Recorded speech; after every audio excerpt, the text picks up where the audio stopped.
आतापर्यंत तुम्हाला सगळ्यांनी सांगितलं असेल की काय करायचं आहे. आता पहिल्यांदा मी तुम्हाला सांगणार आहे काय नाही करायचं आहे. आणि मी अज्युम करत आहे की तुम्ही सगळ्यांनी सीईटी परीक्षा दिलेली आहे आणि त्याच्यानुसार मी आता तुम्हाला सांगत आहे की आता तुम्ही काय नाही करायला पाहिजे. First thing, FOMO. आपल्याला सगळ्यांना माहिती आहे फोमो आजकाल खूप पॉप्युलर वर्ड आहे, फिअर ऑफ मिसिंग आउट. आता मी ज्या फिअरबद्दल बोलत आहे ते ॲडमिशन प्रोसेस रिलेटेड फिअर आहे. तर बरेच पॅरेंट्स, फ्रेंड्स, काउन्सिलर्स, एजंट आता तुम्हाला प्रेशराईज करणार सो दॅट तुम्ही त्यांच्या कॉलेजमध्ये ॲडमिशन घ्यायला पाहिजे किंवा तुम्ही त्यांच्या काउन्सिलिंग सर्व्हिसमध्ये ॲडमिशन घ्यायला पाहिजे एक्सेट्रा एक्सेट्रा. आणि या फिअरमुळे आपण बरेच चुकीचे डिसिजनसुद्धा घेतो. बरेच कॉलेज तुम्हाला सांगणार की आमच्या डोनेशन सीट संपत आलेले आहे, शेवटची सीट आहे, तुम्हाला पाहिजे असेल तर आजच्या आत पैसे पे करा. काही डीम युनिव्हर्सिटीजला तुम्ही कॉल केला तर ते सुद्धा सेम आन्सर देणार की शेवटचा हफ्ता आहे, ॲडमिशन घ्यायची असेल तर लवकर या. किंवा तुमच्या काही फ्रेंड्सने कुठे ॲडमिशन घेतलं असणार तर तुम्हाला सुद्धा फिअरफुल वाटणार की त्यांची ॲडमिशन ऑलरेडी झालेली आहे आणि आपली झाली नाही आहे.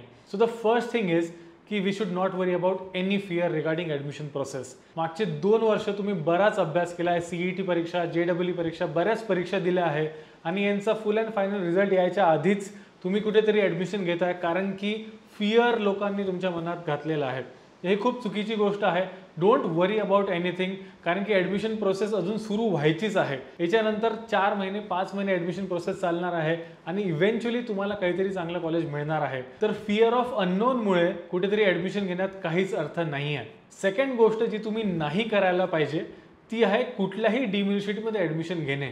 बरेच पॅरेंट्स आणि स्टुडंट्स अँशियस आहे की पुढे जाऊन काय होणार आहे, तर ते आता काय करतात की एक बॅकअप ऑप्शन क्रिएट करतात आणि बॅकअप ऑप्शन म्हणजे डीम युनिव्हर्सिटी. आता जनरली जे बेस्ट परफॉर्मिंग डीम युनिव्हर्सिटीज आहे जसं बिट्स, पिलानी, त्यांना तुमची गरज नाही आहे कारण की त्यांच्या इथे इतके स्टुडंट्स येतात की ते फक्त क्वालिटी स्टुडंट सिलेक्ट करणार. बट बरेच लोकल डीम युनिव्हर्सिटीज आहे की ज्यांच्याकडे ॲडमिशन होत नाही तर ते तुम्हाला कॉल करतात किंवा तुम्ही जर अप्लाय केलं असणार तर तुम्हाला डायरेक्ट ऑफर लेटर पाठवतात की आमच्याकडे कॉम्प्युटर सायन्सची सीट अवेलेबल आहे, तुम्ही ह्या हफ्त्यात ॲडमिशन घेऊ शकता. किंवा तुम्हाला कॉलवर सांगतात की ॲडमिशन घ्या. तर हे जे डीम युनिव्हर्सिटीमध्ये ॲडमिशन घेत आहे बरेच विद्यार्थी, लोअर रँक डीम युनिव्हर्सिटीज, हा एक खूप मोठा ट्रॅप आहे. आता आपल्याला वाटते की काय फरक पडत आहे, आपण काही पैसे पे करू, त्यांची कॅन्सलेशन पॉलिसीसुद्धा आहे. बट हे डीम युनिव्हर्सिटीज खूप स्मार्ट आहे. ते काय करतात की तुमची ॲडमिशन होते, इमिजिएटली एका हफ्त्यामध्ये कॉलेजसुद्धा स्टार्ट होते. इथे आपली सीईटीचा रिझल्टही नाही लागला आणि तिथे कॉलेजसुद्धा स्टार्ट झालेलं असते. त्यांचा ऑब्जेक्टिव्ह हा आहे की कॉलेज स्टार्ट झालं तर तुम्ही तिकडे येणार, तुम्ही हॉस्टेलची ॲडमिशन करणार. हॉस्टेल जनरली नॉन रिफंडेबल असते. तुमचं कॉलेज स्टार्ट झालं तर तुमचं फ्रेंड सर्कलसुद्धा तयार होते आणि एकदा फ्रेंड सर्कल तयार झालं तर ते कॉलेज क्विट करणं खूप डिफिकल्ट आहे. मी पास्टमध्ये असे बरेच विद्यार्थी बघितले आहे की त्यांना सीईटीमध्ये खूप चांगले कॉलेज लागले आहे, बट जस्ट बिकॉज त्यांचं फ्रेंड सर्कल झालं आहे किंवा त्यांनी हॉस्टेलमध्ये ॲडमिशन घेतली आहे तर ते lower rank deem universities admission cancel करत नाही. हा एक खूप मोठा ट्रॅप आहे. तुम्ही डीम युनिव्हर्सिटीमध्ये ॲडमिशन घ्यायच्या आधी 2 वेळा विचार करायला पाहिजे. थर्ड गोष्ट जी तुम्ही नाही करायला पाहिजे ती आहे कुठल्याही एजंटचा कॉल रिसीव्ह नका करू. एजंटचा कॉल रिसीव्ह करणे म्हणजे एक हेडेक आहे कारण की एकदा तुम्ही कॉल रिसीव्ह केला मग ते तुम्हाला वेगवेगळे आमिष दाखवतात की आम्ही तुम्हाला XYZ कॉलेजमध्ये ॲडमिशन घेऊन देऊ, इथे CUEPमध्ये देऊ, तिथे VGTIमध्ये देऊ. ज्या गोष्टी इम्पॉसिबल आहे त्यासुद्धा ते तुम्हाला प्रॉमिस करतात. आणि त्यांचा मॉडस ऑपरेंडी हा आहे की सपोज तुमच्यासोबत CUEP किंवा VGTIबद्दल आम्ही बोललो तर तुम्ही इंटरेस्ट दाखवणार आणि नंतर मग ते सांगतात की होत आहे तुमची ॲडमिशन, होत आहे. बट लास्ट डेला ते सांगणार की अनफॉर्च्युनेटली CUEP VGTIमध्ये नाही होत आहे, ते कुठलं तरी लोअर रँक इंजिनिअरिंग कॉलेज तुम्हाला चिपकवणार. आणि हेच सगळे करत आहे. तर कुठल्याच एजंटचा कॉल रिसीव्ह नका करू. CUEP, VGTI अशा चांगल्या कॉलेजमध्ये डोनेशननी ॲडमिशन होत नाही.